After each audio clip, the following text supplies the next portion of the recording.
Mkurugenzi, on April 28th, 1997, a bouncing baby girl was born in Cape Town, South Africa.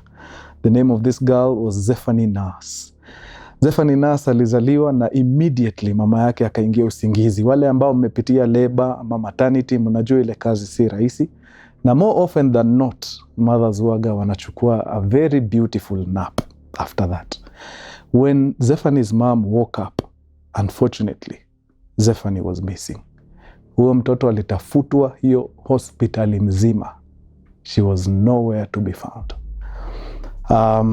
As unfortunate as it was, akina mama Zephany walikubali matokeo na wakaendelea kuishi maisha yao kama kawaida. 17 years later, kuna shule iko pale Cape Town. Hii shule all of a sudden ikapata newcomer.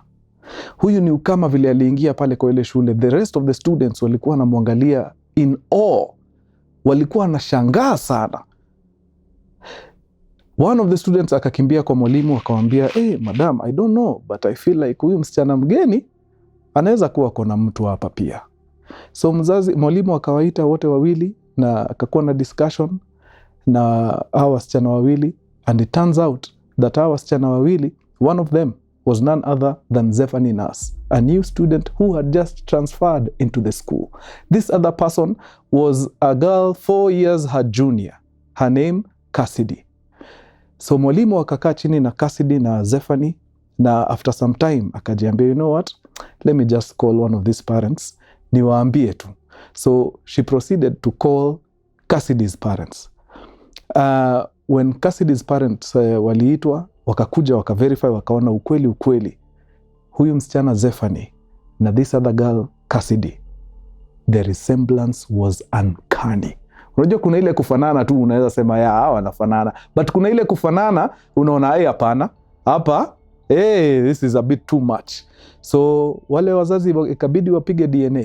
Kupiga DNA wana discover, lo and behold, this new girl was actually Zephany, and Zephany was their baby ambaye alipotea wakati alizaliwa 17 years ago. So Zephany's new parents apparently walienda wakamuiba kwa hospitali wakati mama Zephany alikuwa amelala, na wakaproceed kuraise huyu mtoto for 17 good years. Wakati Zephany alitransfer to this new school, ndio wale watoto walidiscover kumbe her biological sister Cassidy ambaye amekuwa kwa hii shule ako pale na wanafanana deadly, and that is how it was discovered that huyu msichana alikuwa ameibiwa 17 years ago. Yeah. So Zephany's new parents of course wakafunguliwa mashtaka and they were sentenced to 10 years in jail. Yeah, sababu ya kidnapping na violating children's rights. Noma. Hi guys, tuende kazi.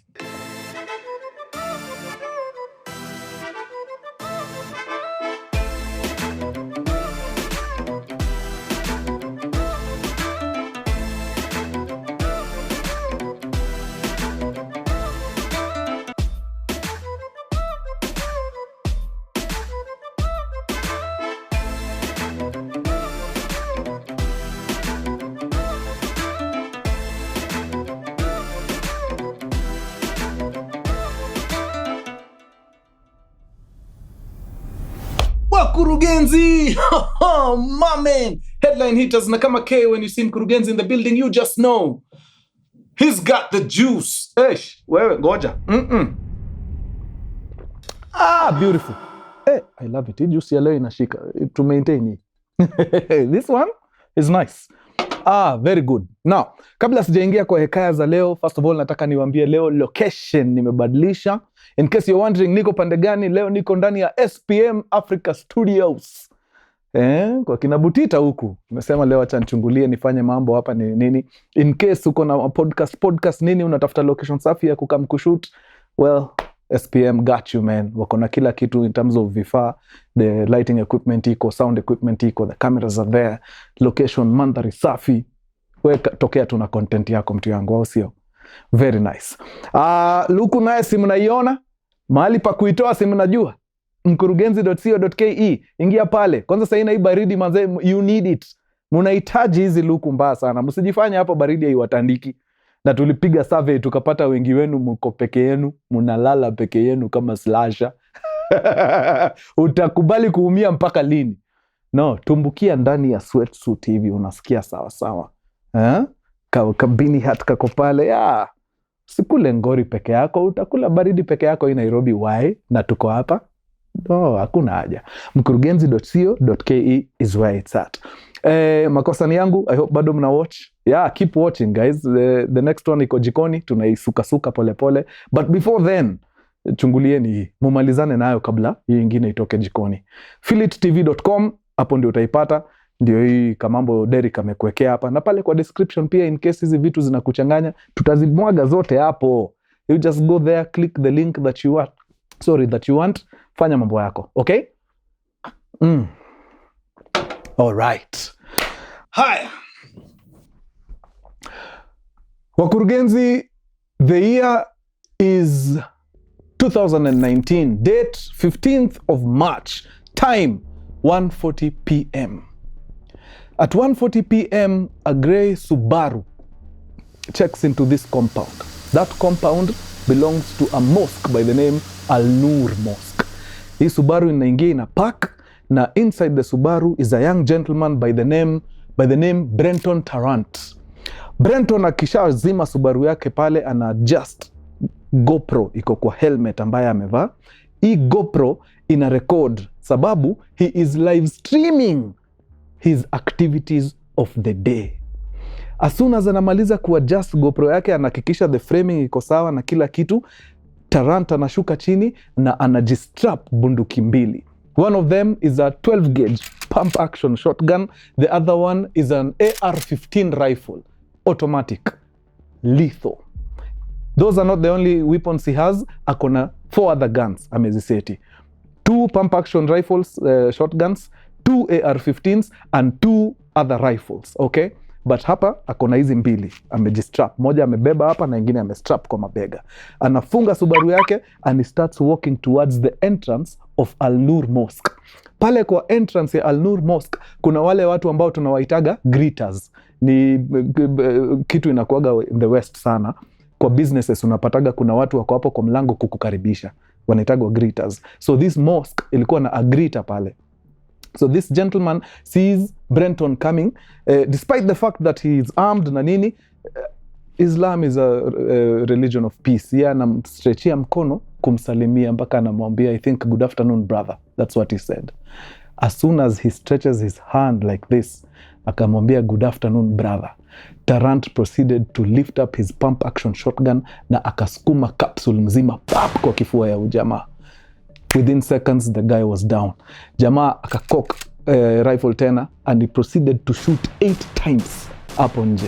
Kulikuwa na watu kadhaa walimesimama hapo nje. By the time he was done shooting the 8 bullets, 4 people were already gunned down, dead on the ground. Wakurugenzi, tukule pause hapo kwanza kidogo. Nataka turudi nyuma sana mpaka 27th October 1990. Kuna state pale Australia inaitwa New South Wales. You might not know of New South Wales, lakini nikikwambia Sydney unaijua, sio? Ni sababu Sydney is actually the capital of New South Wales. Okay? So pale New South Wales kuna town inaitwa Grafton. Hapa Grafton ndio kijana wetu Brenton Tarrant anazaliwa mwaka wa 1990.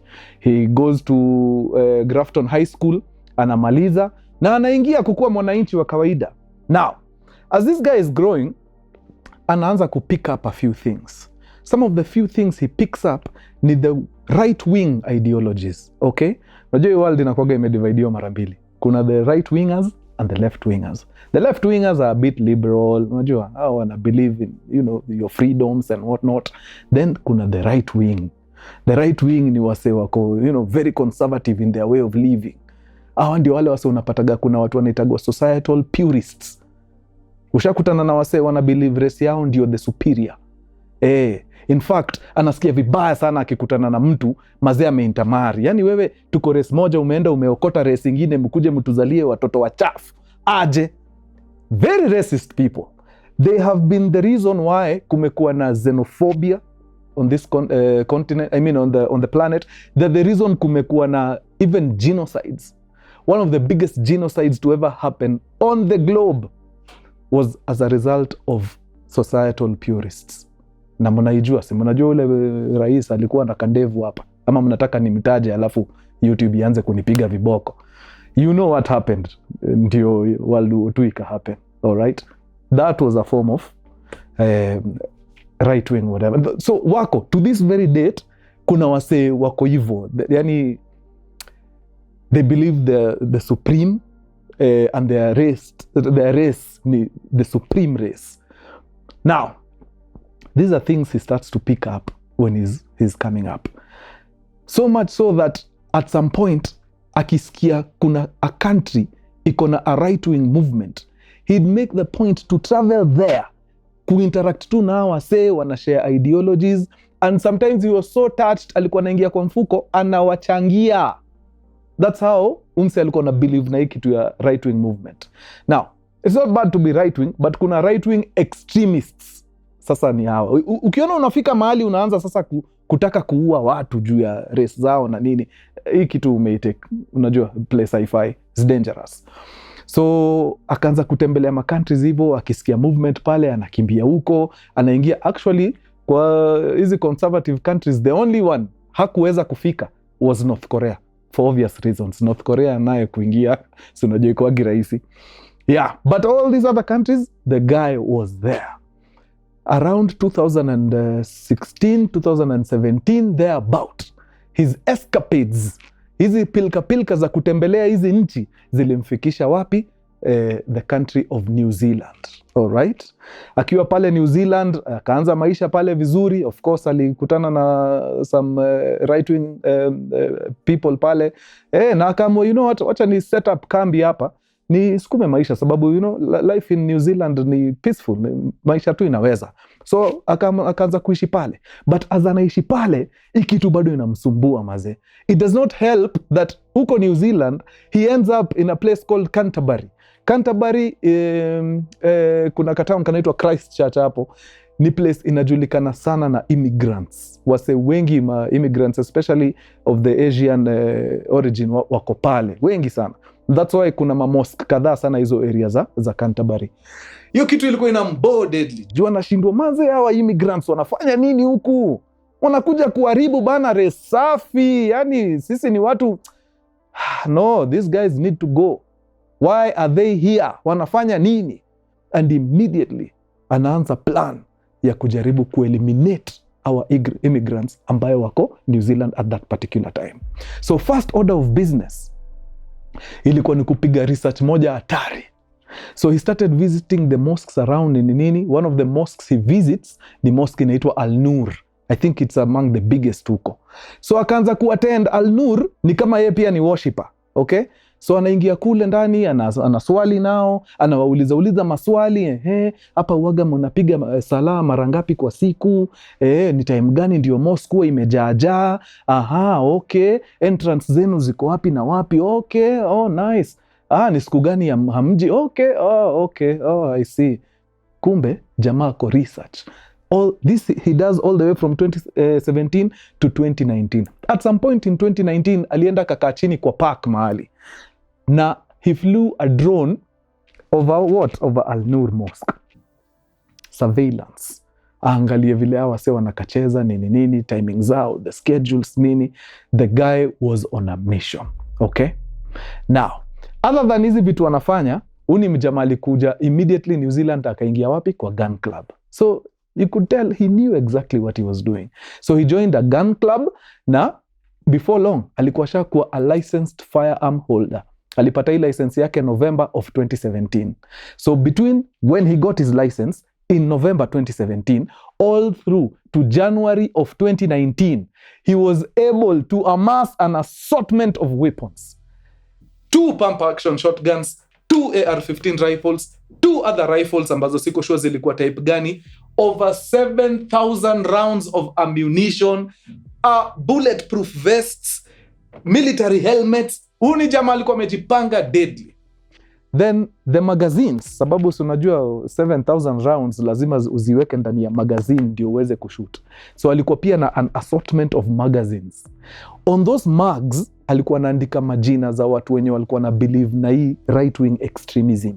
Ameandika majina zao hapo. It's like he was paying homage to our say. Unaona? Kwa zingine alikuwa ameandika victims of watu wenye wameuliwa na hii right wing movements. Unajua wakati hao mapurists wameingia area wakaua prominent people nini, alikuwa anachukua jina zao prominent people anaandika kwa hizo magazine. Yani it's like a spit on the face kwa wale wase wote wenye waliuliwa na our societal purists. So you could tell the level of hate umse alikuwa nayo towards immigrants and more so towards people of the Islam faith, Muslim faith, yeah. So yeah, the guy alikuwa amejipanga deadly.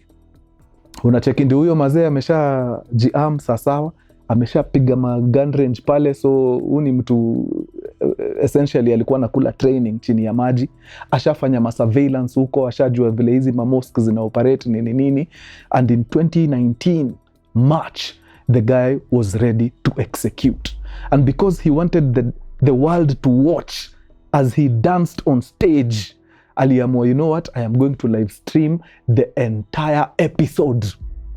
So alienda akatafuta GoPro safi na akahakikisha ameshikanisha vizuri na nini na Facebook. Ndio wakati the time comes anaenda live on Facebook, amejihami na kila kitu yake. Sasa ni all systems go.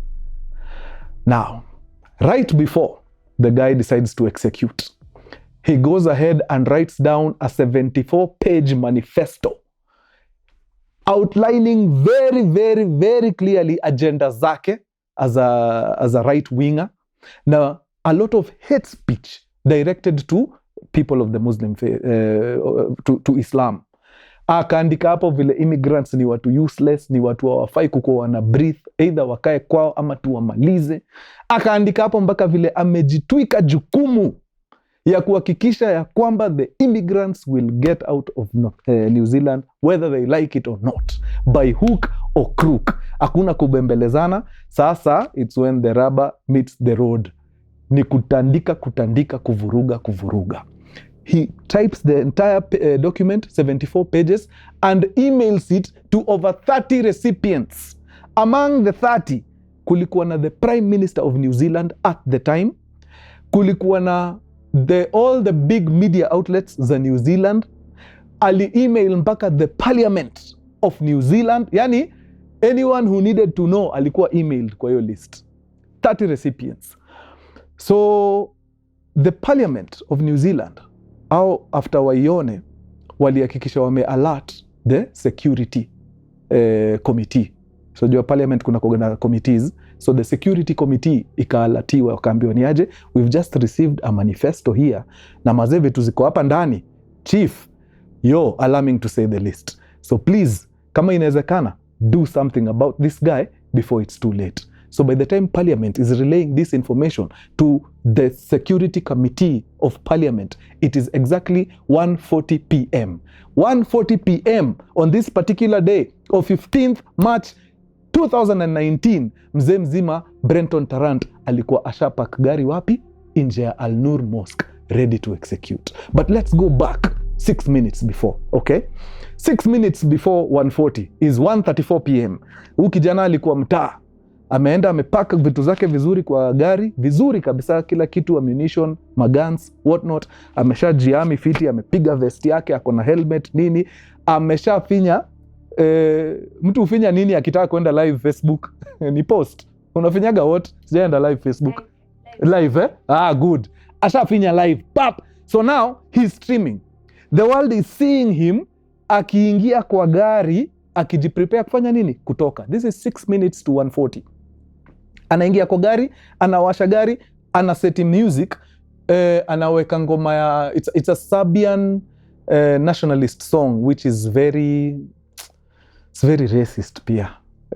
Kuna right wingers walikuwa Serbia pia wako wanatambua immigrants hata kidogo, na especially Muslims.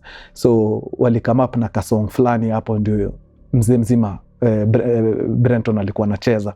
So alicheza hiyo, and also some British song pia, which is also a bit so hizo ndio song alienda akisikiza on the 6-minute drive from his home mpaka wapi? Al-Noor. So by the time anaingia Al-Noor vizuri ilikuwa 1:39. So akaingia, akapark gari vizuri, aka-adjust camera, akashuka, aka-strap zile gun zake mbili. When he took his first step towards the entrance at Al-Noor, it was 1:40 p.m. So akatembea mpaka pale mbele, akapata a very very very polite gentleman pale kwa mlango. He was the greeter, and the gentleman mazee akamsalimia, mazee alimuita brother, good afternoon brother, akimstretchia mkono amsalimie. Jamaa akainua bunduki, akasukuma mazee shell mzima ya shotgun kwa kifua ya jamaa. Kama ushaiona damage ya shotgun, unajua hiyo kitu ikikugonga ni hivyo, wanatumiaga hiyo kitu kuua ndovu. So it is no match for a human being. So the greeter was down. 8 shots later, 4 other people walikuwa chini. Maze akachange bunduki. Sasa akaachana na hii pump action shotgun, I think ichukuagi shells nyingi sana. Akachukua nini? The automatic AR-15 rifle. Kuingia tu ndani ya mosque hivi, pale kwa hallway akapata watu wawili curious wanakuja kuangalia, kwa nini ina happen huku? Hao wawili pap chini kwa ground. Ndio huyo mazee ameingia sasa mali the worship happens. Unajua sasa ukishamaliza na hii hallway ndio unaingia sasa pale kwa hall, na unajua huko watu wanakuaga wengi juu kila mtu wako pale ma prayers nini. Kuingia pale kwa hall hivi, wase ndani washajua this is an active terrorism attack. So whoever comes out kutoka pale ama comes in kutoka hapa, huyo mtu ni adui, tunapita na yeye deadly. There was a gentleman pale by the name Rashid alikuwa amesimama hapo ngangari akijua walai the time is now. Na true to his word, mzee mzima Brenton ndio alitembea mazee na rifle, ameshika hiyo rifle vizuri, yani ready to execute. Alipita tu hivi, Rashid akapita na yeye teke ngori. So alimsamba vizuri mpaka one of the magazines ikaanguka kutoka kwa his jacket. Na the vest. Na akarusha Brenton huko. But unfortunately vile Brenton alianguka, hakuachilia nini? Hakuachilia hii gun. So by the time Rashid anajipanga kuamka ndio launch another attack, Brenton already alikuwa akongangari. So alipoint tu bunduki kwa Rashid na akampiga risasi nyingi. Rashid ended up dying on the spot. Kutoka hapo, it was nothing but pure massacre. This guy proceeded to shoot people at close range mpaka magi naisha, anatoa, ana reload na anaendelea mpaka gani ikafika mahali ika overheat, ikakuwa wacha niende nibadilishe hii bunduki nirudi. Okay, so he starts to leave the inside the mosque. Akitoka nje akakutana na mjamaa ambaye alikuwa ameshutiwa before, but kumbe hakuwa amededi. So anajaribu kucrawl, akitoka pap akammalizia. As anatoka akamalizia huyo, then akaenda wapi? Akaenda kwa gari. Kwenda kwa gari aka-exchange nini zake, guns zake, akachukua another AR-15 rifle, akatoka, akadiscover in fact hao ndani juu tayari hao nimedeal nao proper. Naona ni kama kuna watu wengine wanajificha huku nyuma kwa parking. Wacha ni deal nao kwanza, then nirudi huku ndani I finish what I started.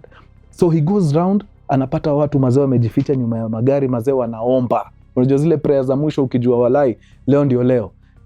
Hakuwa anapatia mtu hiyo opportunity. So wale walikuwa wamejificha nyuma ya gari, pap 2 of them, gun down. He shoots a third one, but I don't know kama ni haraka ama ni nini. Hakummalizia. So the guy was shot but he didn't die. Alikuwa too injured. But for some miraculous reason, jamaa alirudi. Sasa akaingia wapi? Ndani ya mosque kule, aende akimalizia. So sasa pale kwa mosque ni kuangalia ni nani nilishoot, ajaenda huyu. Pap kula hiyo. Hivyo akaenda akiwatandika. Then akamua hapana, wacha nitoke sasa juu naona maidha hazijakaa fiti. I have other places to be. So aka-exit the mosque. Aki-exit the mosque akapata a lady ambaye alikuwa ameshoot prior. Pia yeye anajaribu kucrawl akiomba usaidizi. Akapita na yeye haraka faster. Pap akammalizia. Then akaenda akarusha bunduki pale kwa gari na akaingia, akawasha gari and he proceeded to drive out. On his way out, he ran over that lady. Yani ndio jumse alikuwa na hate ingine unfathomable. How you would hate other human beings like that, hata mimi sielewi. Huyu ni mse amjawahi kutana, amjawahi anakuchukia, yani anakumalizia without thinking. So by the time Tarrant was driving out of Al-Noor Mosque, ilikuwa 6 minutes later at exactly 1:46. In 6 minutes, jamaa alikuwa amechafua 41 people ndani ya hiyo mosque.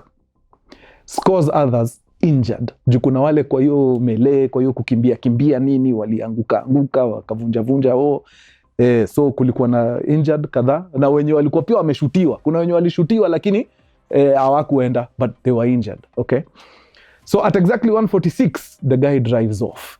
Kumbukeni, at 1:40, wakati the guy was driving into Al-Noor, the parliament had already alerted the security committee ya kwamba kuna ngori. Na the security committee ika-alert polisi. Na polisi waka-respond. These guys walikuwa wanafika Al-Noor Mosque at exactly 1:40. Not 1:40, 1:46. At exactly 1:46. Do you know what that meant? It meant immediately Brenton alitoka hivi. Immediately. The police walikuwa wanaingia. Juu waliingia within the same minute. The reason why the Canterbury police hawakuweza kusimamisha Brenton at the time is because hawajui wanakuja kuona nini. Hakuna mahali ile report ilipatiana a detailed description of this Subaru that Tarrant was driving. So hawa walikuwa wanakuja tu blindly. Hawakujua as they were entering Al-Noor Mosque, Brenton hata hakuwa ameenda, alikuwa tu hapo mbele kidogo, but amefichwa na basi. Kuna basi ilikaa ikasimama tu nyuma yake kidogo. So as the police wanaingia huku, ili traffic ikafunguka, jamaa aka drive off vizuri. Walipitana yani hivi, whiskers. Now, as the police mazee wana check the massacre that's happening huko, jamaa akoteke. He's driving at upwards of 130 kilometers per hour en route to a place called the Linwood Muslim Center, Islam Center. Linwood Islam Center ilikuwa like 6 minutes away from wapi? Al-Noor. Okay, 6 minutes at the speed he was driving. It was probably a bit further, lakini design umse alikuwa nafinya. Alifika hapo na dakika 6. So if he had left there at 1:46, it means at 1:52, the guy was already parking inside the on the driveway ya wapi? Linwood Islam Center. So alienda akapaki Subaru yake in such a way that ameblock your driveway. Uwezi ingia na mwenye ako ndani haizi toka. Okay? Akashuka. It's now 1:52 p.m. Akaangalia mambo yake, ammunition iko sawa nini. Karudi pale ndani, akachukua another pump action shotgun na another AR-15 rifle. Akajiseti zote vizuri kabisa. But now, hapa kuna vitu hazikumwakia. Wakati alikuwa nakula surveillance ile time alikuwa anafanya reki, hakuenda Linwood. So Linwood for him was a relatively new area. So kuna vitu hakujua. For example, hakujua entrance ya hii mosque iko wapi. But you see, anapigana na time. Haezi waste time. So akaamua, ule mwenye naona napita na yeye. So the very first people he saw ni wase walikuwa ndani, but anawaona through the window. And this guy was such a marksman. Au wanne wenye walikuwa kwa dirisha, alipita nao wote. All 4. Confirmed kills. So wakaanguka chini. Kidogo huko ndani wenye wanaswali ikawa hit. Hapana. Huyu ni msee ameshoot ndani ya mosque. Lazima kukue kuna ngori. So as mjamaa anajipanga kujaribu kutafuta hii entrance, one of the worshippers from inside the mosque, jamaa anaitwa Aziz, akatoka. Aziz at the time was carrying a PDQ machine. So unajua hii PDQ, hii mkienda kulipa nani anaingizaga kadi, weka pin hiyo. Alikuwa amebeba PDQ machine. Sijui alikuwa anafanya nini na PDQ machine huko. So anatoka nje kuangalia, okay, ni nani huyu anashoot ndani ya mosque, shida yake ni nini? Anapata Brenton Tarrant ako na mashini 2 amezihanga hapa. Wacheni niwaambie, Aziz anarusha hiyo PDQ design nyingine ngori. I think Aziz jina yake ya pili ni Owiti because PDQ inapita hapo ni kama imerushwa na grenade. Now, of course inapata mjama wetu anawares kidogo, but okay, since we asharusha hii PDQ inamaanishana kitu kingine. So he points his rifle at him, ana empty kama mbili pap pap, but Aziz kidogo kidogo ni mswift, anahepa. So Aziz akihepa, jamaa anaamua kuingia ndani aone kama anaweza fanikisha ma 1 2 3 1 2 3. So anaingia huko ndani, anapata kuna wasee watatu somewhere pale, pap pap pap, anawatandika hapo risasi za haraka haraka. Then akitoka anatupa hiyo shotgun alikuwa nayo, anachukua nini, AR-15 nyingine. So huyu Aziz ameshaona jamaa he's a nuisance. Huyu tukimwachilia atatukojolea hapa. So akaacha kujificha, akarudi. Sasa anamuita, anamwambia ni aje, wachana na wale wanaomba huko, kuja unipige mimi, kwani iko nini? So huyu jamaa anaangalia Aziz, anashindwa msee ni mtandike ama itakuwa aje. Aziz anamuita, anamwambia kuja, wewe ni muoga wa aina gani, kama deal na mimi hapa. Huyu jamaa anaona, you know what, hata sita waste time na yeye, I'll just go. So anapiga lap ingine moja na hiyo gun, anaenda a different direction. Aziz anakuja teke, anachukua one of the guns huyu jamaa aliangusha. Unfortunately hii gun haiko loaded, so haimsaidii. But Brenton I think anaangalia maidha zake, anaona you know what, hapa sioni kama nasaidika sana, wacha nitafute a third location. So Aziz is still taunting him, anamwambia nini come Aziz. Brenton anatoa mpaka kisu, anashindwa mse tumenyane ama akaona you know what, let me not waste time. Akarudisha kisu ndani na akaingia ndani ya Subaru na akatoka akaishia. By the time he was leaving, 7 people lay dead at Linwood Islam Center. So mjamasi ametoka, amepiga kazi ya dakika ngapi? Aliingia 1:52, amepiga kazi ya dakika 3, 3 minutes only. So now it's 1:55, basically 5 minutes to 2 o'clock. So at 1:55 he drives out of Linwood Islam Center, anataka kwenda a third location. Why was he going to a third location? Because he wanted to end on a blast, literally. Kumbe apart from just the ammunition and the guns alikuwa amebeba kwa hii gari, alikuwa pia ameseti explosives. Alright, so alikuwa anataka akiingia location ya 3 ailipue mazei kwenye iende up in flames, ajue sasa mimi leo nimevuruga ya kutosha, I will go down history books as the person who tried to cleanse New Zealand.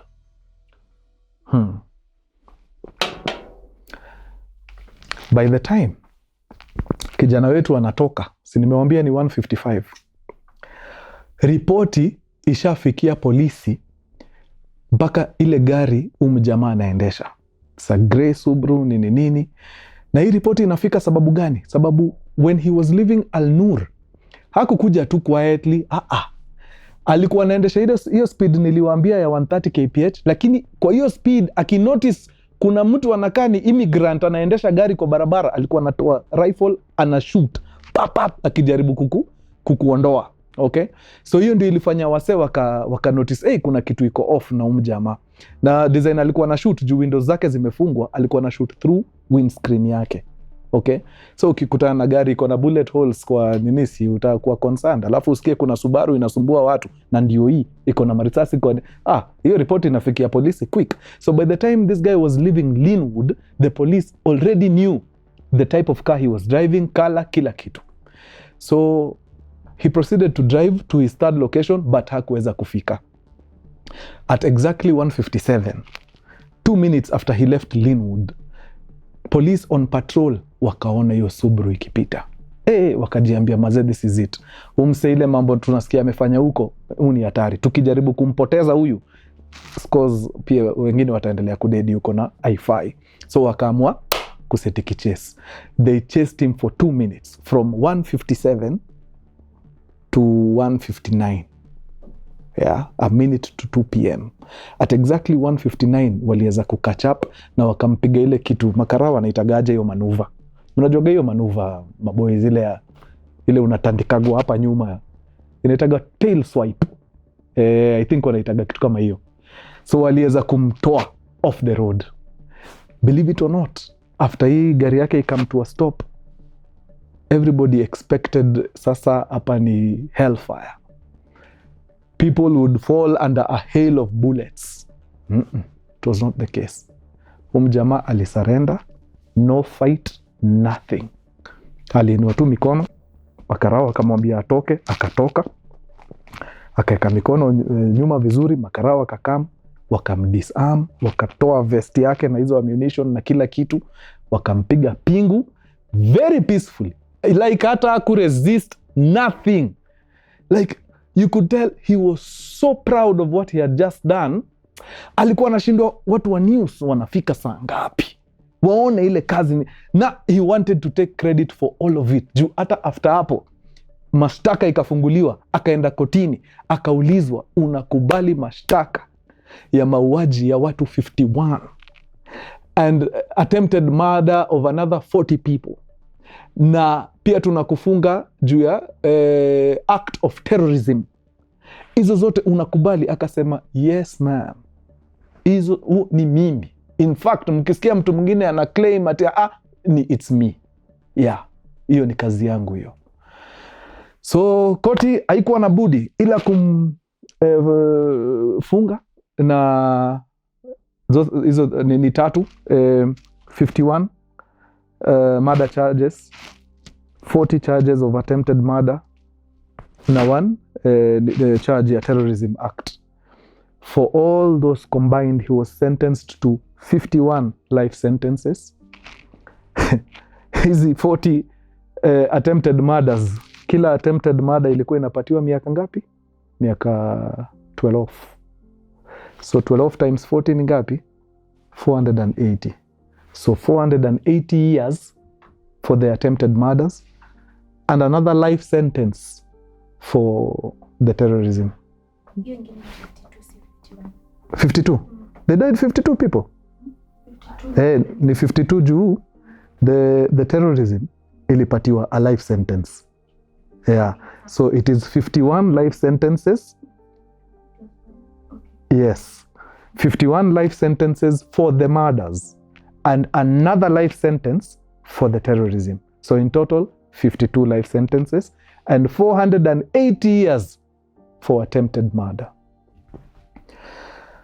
Yeah, na hivyo ndio the world ilisahau story ya Brenton Tarrant, a very young guy, very young Australian guy.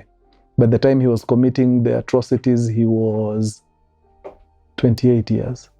1990 mpaka 2019 ni 29. Yeah, 29 years. Very young. So kumekuwa na a preconceived notion ya kwamba anytime unasikia story ya terrorism, one faith comes to mind. Waislamu jo mnatuua na terrorism. But Tarrant's story inakuprovia terrorism is not only linked to one particular religion. Terrorism is not only linked to one particular race. Actually, I can tell you here for a fact that almost every race, almost every religion imekuwa na a terrorism story. Almost all. Hata Wakristo wamekuwa terrorists. Hindus pia wamekuwa na cases zao. The Muslims wamekuwa na cases. So it is a global phenomenon. It is not unique to one particular race. It is not unique to one particular faith. Anyway, so hiyo ni kitu moja naweza taka tu debunk hapa. Alright? Juu sasa huu kijana mzungu wa Australia, who would have thought angekuja kuclear watu hivyo. Na ni vile tu wase walikuwa, polisi walireact swiftly. Otherwise, it would have been worse. Huu kijana alikuwa amejipanga mbaya sana. He was on a mission, he was on a quest. Yeah. To delete all those people out of New Zealand. Yeah. To the 51 that lost their lives, rest in peace. Wale wenye walikuwa affected directly or indirectly, take heart. Yeah, I know it's not easy. In fact, for some time hapo, mamoski ilibidi zifungwe. Juu watu waliogopa kama huu ni kijana mmoja amefanya hivi, na nasikia ni mtu amekuwa akitembelea right wingers wengine, au right wingers wakiamua kuendeleza ile kazi amefanya, si tutaisha hapa. So mosques zikafungwa for some time, but I think saizi imerudi. Yeah, a state of calm has been restored in New Zealand. It's been 6 years now. Almost 7 actually. No, 6. 2019, yeah. Hatari, man. And that, ladies and gentlemen, is the story of Brenton Tarrant. Yeah. Sasa tufungie hapo wadau, imekuwa true sana. Nyinyi ni watu wa nguvu. Tuonane next week. Adios muchachos. Peace. That's what's up. Nitaenda nayo hii ni tamu, man. That is very important by the way. Oh, nice. So Rashid, ule mjamali Samba, Tarrant alipatiwa the highest medal of valor, the highest medal of bravery in both New Zealand and his home country of Pakistan. So alipigwa awards 2. Hatari sana. Aziz, mjamaa wa kurusha PDQ, hata yeye pia alikuwa honored na the highest medal of valor, na yeye the beauty about it ni he's still alive. Akapatiwa the highest medal of valor ya New Zealand. All right. Sijui nationality ya Aziz, but I think he was a New Zealand citizen, so that's why alipata tu ya New Zealand. Rashid was Pakistani, immigrant from Pakistani, so ndio kwa maana alipatiwa both the Pakistani medal and the New Zealand medal. Actually kile hawa sewa walifanya ndio kitu tunaambiwa tufanye kwa terrorism, lakini nashindagwa niko na hiyo nguvu. Mnasikia story by the way, wanasemaga mazee mkikutwa one thing is constant, watu watakufa.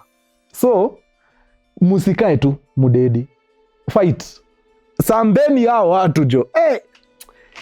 Easier said than done.